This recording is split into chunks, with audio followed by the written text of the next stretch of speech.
guys, welcome back. As you saw in my last video, summer vacation did not go as planned. Well, what did this year? I don't think a lot did, but unfortunately we had to cancel our summer vacation in the Black Forest, but that gives us the opportunity to go on a backpacking trip. Completely last minute, so I have to arrange everything last minute, search for spots where I would like to go last minute, check out my logistics in regards to food and everything like that.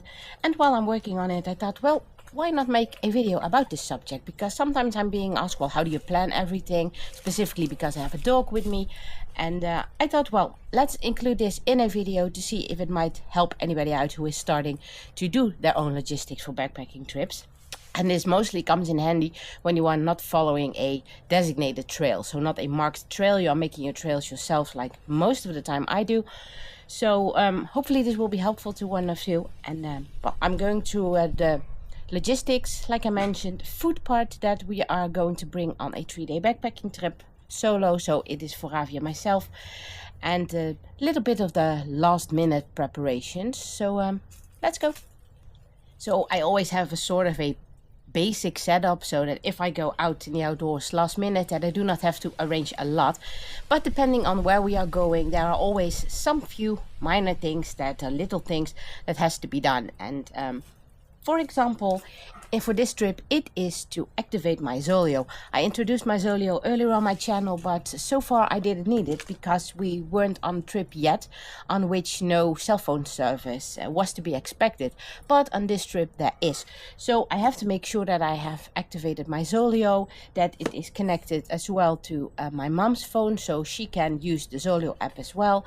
We can have contact in case that I lost my connection with my phone. So that we can stay in touch. I can let her know when Ravi and I arrived at camp, or in case something's happening, we are coming back home later than planned, or stuff like that. In case we do need an emergency, we do have an emergency, do not need an emergency, we have an emergency.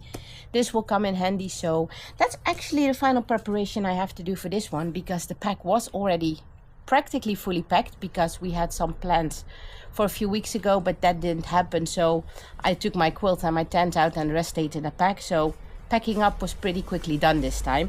So that's in regards to final preparation. Of course, I go through my pack to make a last check to see whether everything I need is in there. Check if everything is still charged in regards to my electronics, because sometimes it can happen when you have something like a headlamp that doesn't have a security lock in your backpack, or a power bank, or a electronic pump for your sleeping pad, that somehow it is going to be turned on because of pressure from other gear on top of it. So it's always good to check those kind of things, and that will be the final preparation for this hike. Next step I would like to talk about is my logistics. So like I mentioned, I make most of the trails by myself. I do not use designated trails because probably most of the time they are just too busy for my liking, not exactly the terrain I would like to go hiking in or backpacking in. So I really like making everything myself. So I use the site of Komoot for that in combination with Google Maps. And in this section of this video, I'm going to go through all the steps that I am going through myself whenever I am planning a backpacking trip with Ravi. For hiking, it's practically the same day hikes, but just then I skip the parts from campsites and stuff like that. But for now, I'm focusing on a backpacking trip, and let's go to step number 1. So my first step in this process is finding the right location. I'm always thinking, well, would I like to go? What kind of terrain am I into this time? Would I like to have a flat hike? Would I go a little bit more towards the hills or the mountains? Would I like to do a coastal hike? That's always step number 1 that I am taking when I am planning a backpacking trip. In this case, first I thought I'm going on an easy level hike, but I thought, well, we didn't have a lot this year, let's go for a little bit more adventure. So I decided to go to the Ardennes of Belgium, and this might change because the weather always depends on the weather. It is next week that I would like to go there, the end of this week, so I have to keep an eye on that one. But now I'm focusing on the Ardennes of Belgium. It might change, you will see that in the first trip video that I'm going to upload, but yeah, just focus on that one.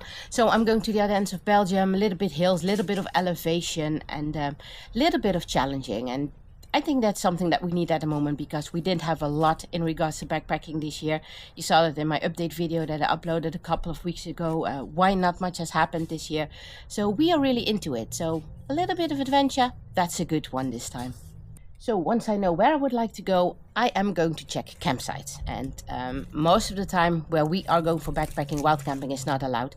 So we use Google Maps and we are going to search for campings that are in the area that where I would like to go for the backpacking trip. And what I first do, obviously, I search on Google Maps if there are any campsites. And then I'm going to check their website. I'm going to check the photos that I can find on Google. I'm going to check the exact location in Google Maps. Of course, I'm going to check whether it is dog friendly, because not on every campsite dogs are allowed. Most of them they are, but some exceptions are always there. So I always check if Ravi is welcome, and then I check if it is a hiker friendly campsite, because some campsites here are really focused on mobile homes and stuff like that, caravans, and they do not offer us a lot. They are just open fields of grass with not a single tree and no benches or chairs that you can use. Refrigerator is something that is nice to have when it is summer, not mandatory, but if there is, that is nice. And what I see, or what I feel is hiker friendly, is that they have a special field or part of the campsite that is only for small tents, so you're not totally locked up within all the big things, between the big things, and that you have your own little field with only hikers or bikers, that there is shade, that you have something like picnic benches, stuff like that, that if there isn't electricity available, that you have the opportunity to, or the possibility to, at least charge your power bank or your phone, little things like that. So that's what I always keep in mind for checking out for campsites. And once I did find out that there are campsites that we like and that we would like to book, I'm checking, of course, if they have availability. And if they do, then I am pretty much sure that my backpacking trip is going to be in that specific area. And then I am going back to Google Maps again, and I am going to search for parking nearby for my car. And sometimes my mom is bringing us, sometimes not. It depends a little bit on the distance that it is away from home, whether we are taking the car and leaving it somewhere there on a parking. And in this case, we will. So then I use Google Maps to see if there is a spot that I think offers public parking. And if from the bird's eye view, so to say, it looks like there is, I am going to use the live view function on Google Maps to see if there exactly and truly is a parking that I can use for several days, because most parkings are paid and then it's a bit harder to stay there for several days. But if you have a free parking, then I know that I have a place for my car. When I am out for one night, I am okay to leave my car somewhere in the woods, but in this case it is for several nights. I prefer to leave it somewhere in a little village or a city. And I'm always checking that on Google Maps, and then I also check a little bit around the corner to see that in case the parking I have my eyes on is full when I arrive, if there are any alternatives just around the corner nearby, so that I am sure that when I arrive there, I do not have to search for a space for my car for the first hour or so. And then I come to the, I think fall is on his way.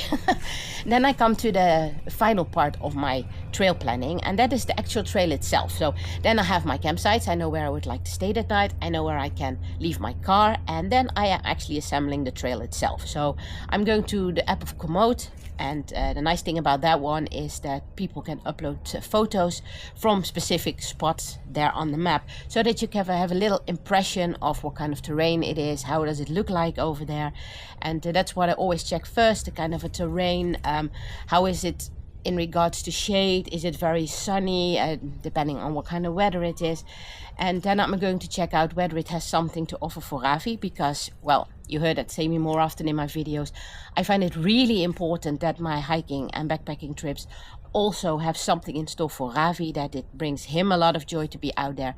And in case of the Ardennes of Belgium, that should be a lot of water along the trail. Ravi loves to swim, loves to cool his paws off in a little stream. So yeah, this one, for what I see on this photos on Komoot, it looks pretty awesome. And then I'm going to check on the photo spots that people have placed on there. And if I see a lot of red spots, well, then it's clear that there is something to do or something to see. In this case, it was a restaurant. Then I'm going to see on the website on the restaurant whether they are open, what do they offer, if I would like to stop there for a break. If not, then that's not that important. But like that, I always assemble my trail. And then connecting point to point knowing where I start and where I have to end that day, because the campsite is located over there. And that's how my trail comes together, my backpacking trip. And last thing I always do is checking the elevation to see how much elevation we have that day, if there are some really tough climbs or tough going down. That's probably more important when you're having a heavy backpack on your back. And to see if that is to my liking. If not, then I can adjust it a little bit in Komoot. That's the nice thing about Komoot. So yeah, that's actually the process of how I am assembling a backpacking trip. So the steps that I'm taking through might be helpful to you. Next step, food. So as you can see here in front of me, I have all the food packed. And if we are going to the Ardennes as planned, that might be our most remote backpacking trip that we have ever done. Except that one little restaurant, there will be no civilization at all on this trail. So I am really excited about that fact as well, because usually we see loads of houses, civilizations, restaurants, large buildings, but this trail isn't going to have that. So that's really unique, especially so close to home, because that's only 1.5 hours away from home. But that means that I have to carry all my food. Usually I try to take lunch on the trail to save a little bit of weight on my back, and to also have a bit of a more extended break, because when you're sitting on a terrace, you, in my opinion, always take a little bit more time than just sitting somewhere in the woods. But that means I have to bring a lot. So I have it packed out in bags, several bags, one for Ravi per day, one for myself per day, and I will go through one of them. I have it here for all 3 days. So I have six beep. 6 bags in total. I'm going to the ones for day 2, because that is the day that we need most of the food, because day 1 we probably start halfway in the afternoon, because that day isn't that long in regards to distances. So then I do not need loads of food for the morning, and I do not need lunch either. And for the final day, it's not that I always make that one a little bit shorter as well, especially when we have to drive back home. So I do not need lunch either, and no snacks for the afternoon. So I will stick to both of the bags for day 2, because they have most of the food in there. And for some extra, what I always carry is some chewing gum or something like that. And if you would like to have something to chew on throughout the day, then you should be fine. I also carry a bag of trail mix in general. That will be in my fanny pack as well, but I'm going to make a fresh one just the day before we are leaving. So let's go through this bag first. This is Ravi's food, so what I'm taking for Ravi. And it will be the same every day. So a breakfast, morning snack, lunch, afternoon snack, and dinner. And I always have a little bag of some sort of a treat for Ravi, that he can have an evening snack as well when I'm having my hot chocolate or something. So this is just an example of a day's worth of food for Ravi. This is a bag for his breakfast. That's going to be his pala, but I'm also going to add that to those little baggies the day before we go, because there aren't a lot of additives and chemicals and stuff in this food, actually nothing. So it has to be eaten pretty quickly once you open it. So I'm going to divide that into little bags as soon as I know that we are definitely going. So that will be his breakfast. Then I have a morning snack for him. That's one of the liquid snacks. You see it practically on every day hike as well. Ravi absolutely loves it. For lunch, he is usually having one of those meat pouches that when I'm having lunch, he has something for lunch as well. His afternoon snack usually is a form of a protein bar. I have several brands that I am switching between. So that's his afternoon snack. And then for his dinner, pala again. And in the evening, I always add a little bit of extra calories in the form of some snack fillets. This case it is salmon. I also have tuna, I have mackerel, I have chicken. So he always gets that with his dinner, and gives a little bit of calories. And Ravi absolutely loves fish, so it's a little bit of a treat after a day as well. And of course, you always see it on each and every video. Few exceptions when I forget it, but Ravi's beef steak. He gets that at the end of the trail, so at the end of a day. So that is what is in Ravi's food bag per day. And now I switch over to mine. And after years of searching, I finally find a breakfast on trail that I absolutely love. I've been really struggling with that one, because I really wanted to like oatmeal, but for some reason I've been trying it for years, but I find it so disgusting, that slimy consistency.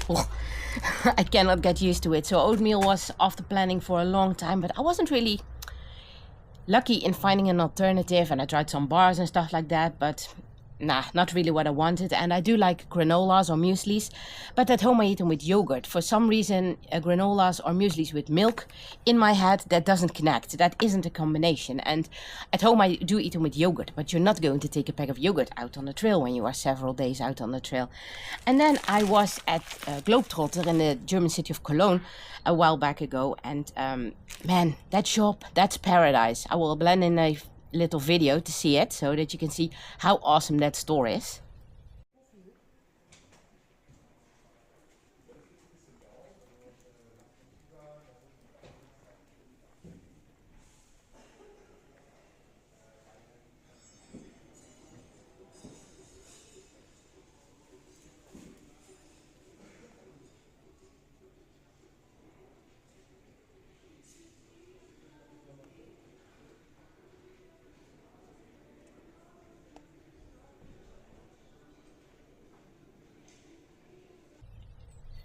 And when I was there a while back, I find this one. This is a strawberry yogurt and honey granola.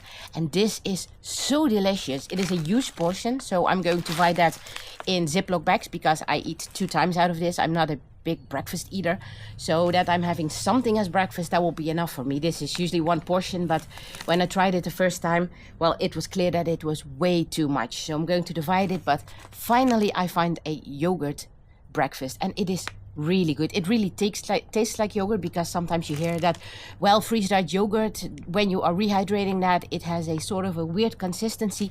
This one doesn't, and it really tastes like strawberry yogurt. It has the consistency of strawberry yogurt, and it has a lot of good things in here. Let's see, does it have in English? It has freeze-dried strawberry yogurt, honey roasted muesli, which exists of rolled oats, honey. It also has pumpkin seeds in there, a little bit of sugar, sunflower seeds, and flakes of coconut. And I was a little bit hesitant about that because I do not like coconut, but I do not taste it at all. So if you do not like coconut at all, like me, just give this a try if you are ever in a shop of Globetrotter, because this is an awesome trail breakfast. But I'm going to divide that as well for both of the mornings. Let's empty my bag out.